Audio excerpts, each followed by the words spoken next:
warahmatullahi taala wabarakatuh.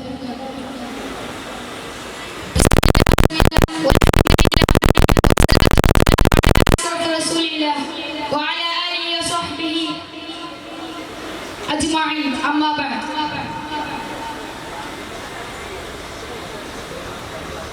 പ്രിയ സദസ്സേ, കൈത്തോട് കരുതുന്നുണ്ടാവും തനിക്ക് വെള്ളം പകരൽ മാത്രമാണ് പുഴയുടെ ധർമ്മമെന്ന്.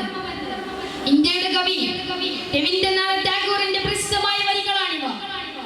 കൈത്തോടിന്റെ ധാരണകൾക്കപ്പുറം അതിനെല്ലാം അതീതമാണ് പുഴയുടെ ധർമ്മം എന്ന രൂപത്തിൽ ഇന്ന് മതേതരത്വം എന്ന പ്രയോഗത്തിന് പ്രധാനവൽക്കരിക്കപ്പെടുന്നുണ്ട്.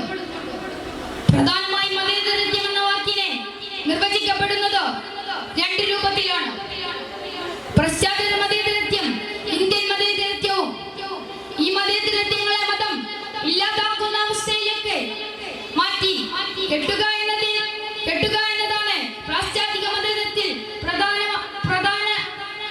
പങ്ക്. മതത്തിന്റെ ഒരു ചിഹ്നങ്ങളും